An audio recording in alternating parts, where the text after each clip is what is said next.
नमस्कार, स्वागत है आपका दर्श न्यूज में। बिहार झारखंड से लेकर देश दुनिया की टॉप खबरों के साथ मैं दिव्यांशु।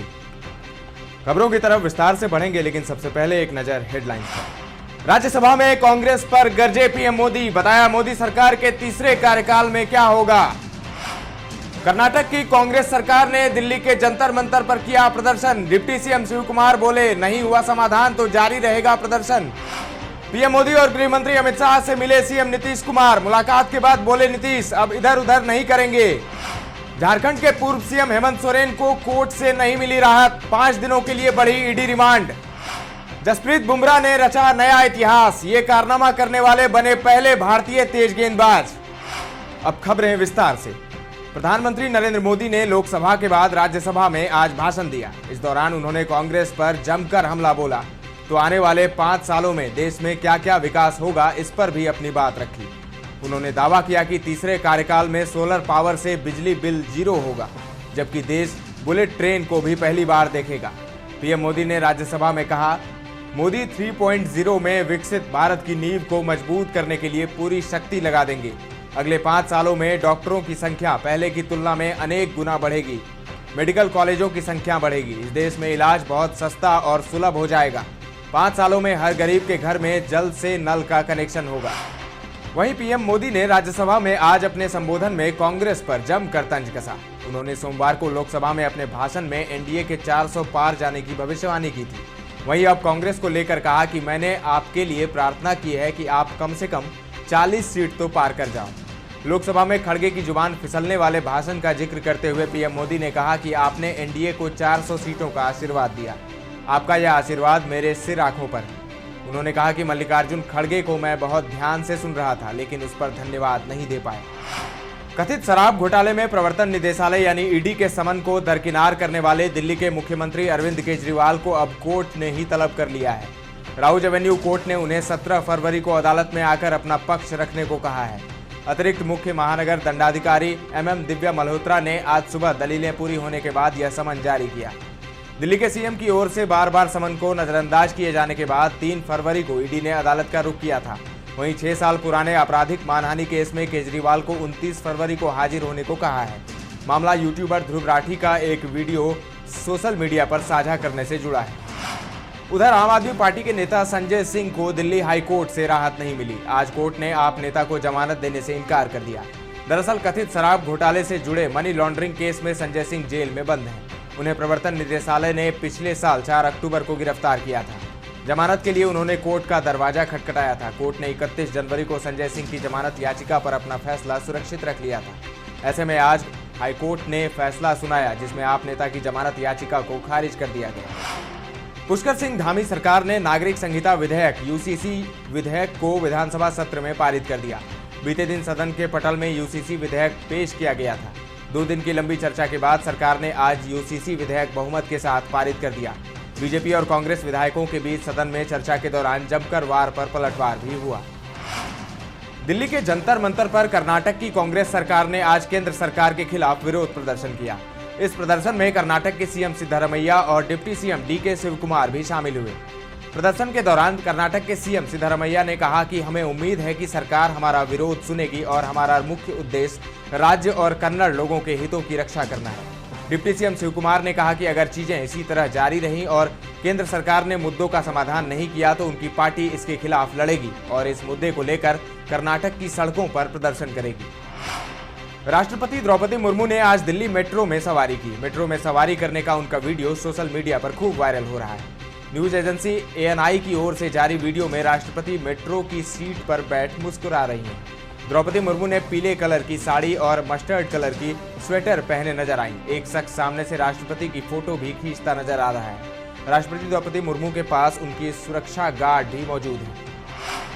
बिहार के मुख्यमंत्री नीतीश कुमार ने आज दिल्ली में पीएम आवास पर पीएम नरेंद्र मोदी से मुलाकात की। इससे पहले नीतीश कुमार ने 4 महीने पहले पिछले साल सितंबर में G20 सम्मेलन के दौरान पीएम मोदी से मुलाकात की थी। राज्य में एनडीए के साथ नई सरकार के गठन के बाद मुख्यमंत्री की प्रधानमंत्री से यह पहली मुलाकात थी। करीब 30 मिनट तक चली इस मुलाकात के दौरान सीएम और पीएम के बीच बिहार के मौजूदा राजनीतिक हालात और विकास पर चर्चा हुई।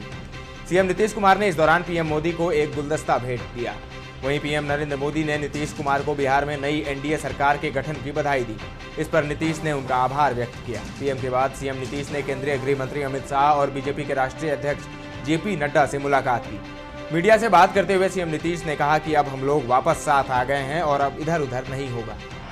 एनडीए के घटक दल आरएलजेडी के अध्यक्ष उपेंद्र कुशवाहा ने बिहार विधानसभा के फ्लोर टेस्ट से पहले बड़ा दावा कर दिया है, जिससे सियासी गलियारे का तापमान बढ़ गया है। उपेंद्र कुशवाहा ने बिहार के चढ़े सियासी पारे के बीच यह दावा किया है कि महागठबंधन के कई लोग एनडीए के संपर्क में हैं। उन्होंने राजद और कांग्रेस को लेकर बड़े दावे किए हैं। मीडिया से बातचीत के दौरान एनडीए में टूट की अटकलों को खारिज करते हुए उपेंद्र कुशवाहा ने बहुमत साबित करने का दावा एनडीए की ओर से किया। वहीं उनके दावे पर राजद की ओर से भी प्रतिक्रिया आई है। राजद के प्रवक्ता शक्ति यादव ने पलटवार किया और कहा कि राजद जोड़ना जानता है, तोड़ना नहीं जानता है। उपेंद्र कुशवाहा भ्रम फैला रहे हैं। उनके पास ना एक विधायक हैं और ना ही सांसद, लेकिन दावे करते हैं। बिहार विधानसभा के स्पीकर अवध बिहारी चौधरी ने दो टूक जवाब देते हुए कहा है कि वो अपने पद से इस्तीफा नहीं देंगे। आज पत्रकारों के साथ बातचीत के दौरान उन्होंने कहा कि मेरे खिलाफ जो अविश्वास प्रस्ताव लाया गया है उसकी जानकारी मुझे आज मिली है। आगामी बजट सत्र विधानसभा के नियमावली के अनुसार चलाऊंगा। उन्होंने कहा कि हम नियम से बंधे हैं और नियम के अनुसार कार्यवाही होगी। हमारे पद का फैसला सदन के विधायक करेंगे। गौरतलब है कि 12 फरवरी से विधानमंडल का बजट सत्र शुरू हो रहा है। नियोजित शिक्षकों की सक्षमता परीक्षा 26 फरवरी से शुरू हो रही है। परीक्षा में उत्तीर्ण होने के बाद ये विशिष्ट शिक्षक कहलाएंगे। सक्षमता परीक्षा उत्तीर्ण होने के बाद विशिष्ट शिक्षकों को शहरी क्षेत्र के स्कूलों में मेधा सूची के आधार पर पदस्थापित किया जाएगा। इसको लेकर शिक्षा विभाग के अपर मुख्य सचिव के पाठक ने सभी जिलाधिकारियों को पत्र लिखा है। के पाठक की ओर से जिलाधिकारी को लिखे गए पत्र में कहा गया है कि शहरी क्षेत्र के स्कूलों के शिक्षकों और उनके रिक्त पदों का आकलन कर पूरी सूची 29 फरवरी तक हर हाल में उपलब्ध करा दें। इस बीच छात्रों के संख्या के अनुपात में शिक्षकों का रैशनलाइजेशन भी करा लें। यह भी ध्यान में रखें कि हर स्कूल में किसी भी विषय का कम से कम एक शिक्षक अनिवार्य रूप से रहे। बता दें कि सक्षमता परीक्षा देने वाले नियोजित शिक्षकों की संख्या करीब 3.5 लाख है। हालांकि शिक्षक ऑनलाइन सक्षमता परीक्षा देने का विरोध कर रहे हैं। कथित जमीन घोटाले में फंसे झारखंड के पूर्व मुख्यमंत्री हेमंत सोरेन की मुश्किलें बढ़ती हुई नजर आ रही हैं। रांची की विशेष पीएमएलए अदालत ने पूर्व सीएम की ईडी की रिमांड 5 दिनों के लिए और बढ़ा दी है। गौरतलब है कि हेमंत सोरेन के सीएम पद से इस्तीफे और फिर गिरफ्तारी के बाद कोर्ट ने उन्हें 5 दिनों के लिए ईडी हिरासत में भेज दिया था। 5 दिन की अवधि पूरी होने के बाद उन्हें आज रांची के पीएमएलए कोर्ट में पेश किया गया। कोर्ट ने उन्हें दोबारा 5 दिन की ईडी हिरासत में भेज दिया है। ईडी ने 7 दिन की रिमांड की मांग की थी। झारखंड के पूर्व मुख्यमंत्री हेमंत सोरेन की शादी को 18 साल हो गए हैं। आज सालगिरह पर संभवतः पहली बार वह पत्नी कल्पना और परिवार के साथ नहीं है। कथित जमीन घोटाले में गिरफ्तार किए जा चुके हेमंत सोरेन की पत्नी कल्पना ने इस मौके पर पति का साहस बनने की बात कही है। उन्होंने कहा है कि वह योद्धा की पत्नी है और इसीलिए मुस्कुराते हुए संघर्ष में पति को शक्ति देंगी। झारखंड के मुख्यमंत्री चंपई सोरेन ने भी हेमंत और कल्पना सोरेन को शुभकामनाएं दी और उम्मीद जाहिर की है कि वह जल्द विजेता बनकर लौटेंगे।